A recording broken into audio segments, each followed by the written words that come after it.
Yo, what is up guys, Tom Lilly here, and today I'm going to be ranking every agent in Valorant from worst to best. Now quick before we do get in the video, remember this is just my opinion, and if you have a different opinion, that is totally okay. In this video, I'm going to rank the agents based off of pro play, high elo and low elo ranked games all combined and how they stack up overall. So it's going to be pretty hard to rank them that way, but I'm going to try my best. Also, I'm going to be integrating a tier list into this video along with the rankings, so that way you can see what agents I think are on a similar tier level and could be interchangeable with each other. But yeah, that's pretty much it. Yeah. So coming in at our worst spot on the D tier, we have Yoru. While Yoru has his strengths like his flash, he has way too many weaknesses to counter that, and although if used correctly he can be solid on some maps like Bind and maybe even Breeze, it's just hard to find value from him over other agents in the game, and he just has a hard time fitting into the meta. Not to mention he also has one of the lowest pick rates in Valorant, but he is apparently getting a rework soon, so he's going to be completely different, so we're going to have to see if he gets any better then. Coming in at our second worst spot on the list at D tier, it's going to be Brim. While Brim could be an easy character to fill as if you aren't a primary smokes player, he just isn't worth using over any other controller agents. On top of that, Brim has the second lowest pick rate for pro Valorant play, and I honestly just think that's because there are better options, like I said. Another big issue I have with Brim personally is that his smokes don't reach that far, so he's basically trash on maps like Breeze and Haven. And on top of that, his stim beacon ability is just literally useless. To fill out the last spot at the D tier, we have Astra.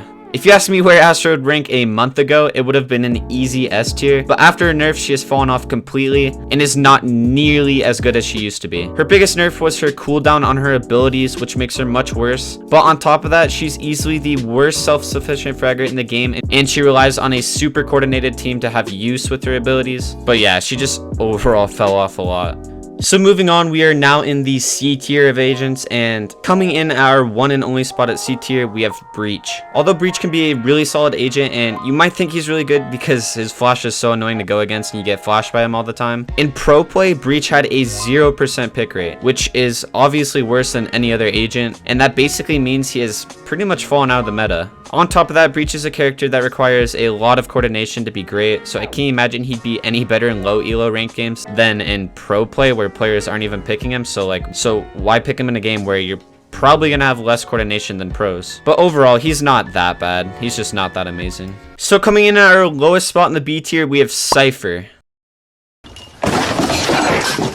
Moving forward in the B tier, we have KO. As of now, it's pretty hard to rank KO because he is still a relatively new agent, but from what I've seen and when I've played him, he's amazing for gathering info and slowing down site pushes. I have to say his flashes and grenade are decent, but honestly, one of the best parts of KO is how his knife can stop different ults like Sova ult, Jet ult, and Raze ult. On top of that, when you're on attack, if you knife a Sentinel, their entire setups go down, so it pretty much opens up a site for free. Furthermore, in the B tier, we have Raze. I'm going to make my commentary short on her because we all know who she is. But Raze is one of the best characters for creating space and clearing areas of the map. But after recent nerfs with her boombot and ultimate costing way more, she goes here for me. Next up in the B tier, we have Skye. Although I didn't really like Skye at first, and I thought she was pretty trash, she has honestly grown on me a lot, and apparently grown on the Valorant community a lot too, because her pick rate has gotten higher in both lower elo and pro play. She boasts a really solid kit with her fast heal, really good flash, and dog for info. And lastly, her ult is low cost, but very effective at taking sites and gathering info on where the enemy players are.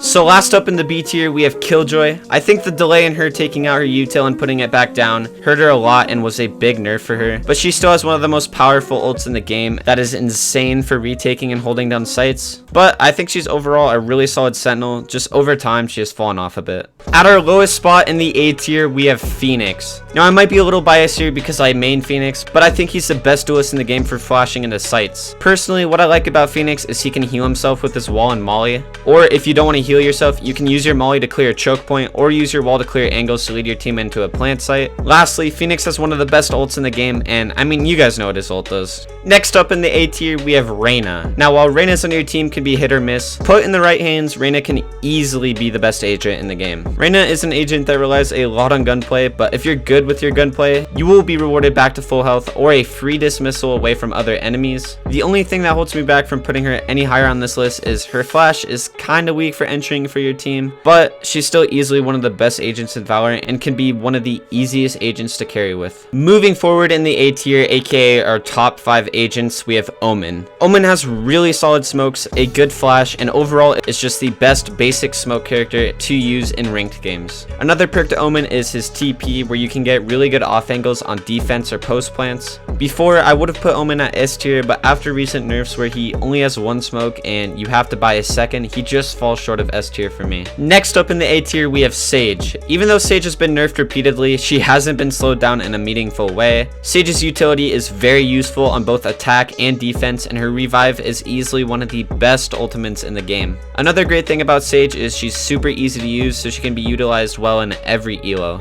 Moving on to the final spot on our A tier, we have Viper. Viper's kit is absolutely amazing right now, and she boasts some of the best utility in the game. I think what makes Viper so good is how valuable she can be on both attack and defense. On attack, you can use her wall to split sites and molly lineups for post plant, and on defense, you can lock down sites with her poison orb and wall. She also has one of the most powerful ults in the game depending on where you place it. Finally, onto our S tier, aka number 2 spot on the list, we're going to be starting off with Jett. Revive me, Jett, revive me. What? Bro, what are you talking about, man? Despite getting her entire ability pool increased, she still remains one of the top agents in the game. Obviously, the best thing with her is her dash. The dash can be used to entry sites and clear a lot of space, or it can be used to avoid being shot and get you out of sticky situations. Jett also has an insane ultimate which she can use to win her team eco rounds when they're saving. And let's be honest, when we see a level 10 default banner Jett on the enemy team, we just know they're going to be insane and carry them. Next up, onto our number 1 spot in the S tier, and overall any agent in Valorant, we have Sova. Literally no agent can get you as good map control and info as Sova. With his recon dart, drone, and shock darts, he is simply too useful to not have on your team. If you go against a Sova that knows what they're doing, it can be very punishing, and likewise, if you have a Sova on your team that knows what they're doing, it can be very useful and overpowered. Anyways guys, there it is, ranking every agent in Valorant from worst to best. If you guys enjoyed the video, be sure to drop a like to show your support, and subscribe because I'm going to be uploading a lot more content soon. Anyways, expect a Tom Lily community Discord in the coming weeks, as well as some other big things as the channel continues to grow. And yeah, that's pretty much it.